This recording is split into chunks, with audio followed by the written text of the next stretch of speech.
Samani mzee Konde, samani sana. Nilikuwa na shida, mama yangu anaumwa, yupo hospitali. Sina hela ya kwenda kumtibia. Nilikuwa naomba unisaidie hata milioni 10 nikamtibu mama yangu apone. Hilo dogo sana mdogo wangu. Wewe twende tu chumbani, twende kwenye come to my bedroom. Come to my bedroom. Njoo kwenye bedroom nikupe milioni 10 ukamtibu mama yako.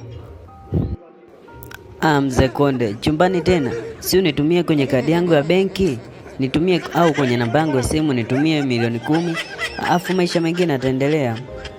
Aisee mdogo wangu, nimekwambia hela siwezi kutoa hadi uende chumbani ndo naenda kukupa hela. Hasa nitakutumiaje hela kwenye simu wakati zipo hapo hapo chumbani? Dakika moja tu kiingia mimi na kugei mzigo. Mzee Konde, nimekuelewa. Mimi ni msela mzee, huwezi kunitafuna kijinga hivyo. Kama vipi niondoe tu kwenye lebo yako? Kwanza shingapi tu? Mimi nataka ndo kwenye lebo yako. Kumbe unataka kunifanyia ujinga huo? We kaza tu, mama yako atakufa huko hospitalini. Ni swala la dakika moja tu, ungeingia dakika moja tunamalizana. Mimi nakupa chako na nipa changu basi. Hapa mzee Konde unipate. Unataka niingie chumba kimoja anachoingia Posh Queen?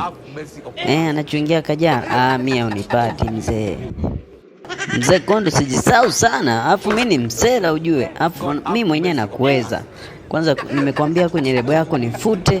Sitaki ukaa tena kwenye lebo yako ya kishamba kama hii. Yaani hela zenyewe tunaitana chumbani. Kwanza kwenye performance zangu nipi hela, unipi maokoto, unanikazia unataka nimtoe mama yangu. We bwabwaja tu, ukimaliza utaniambia. Mimi issue yangu ni ile ile dogo wangu, na kama unataka kutoka Konde Gang lipa 1 billion. God have mercy upon us. Usinitolee macho mdogo wangu.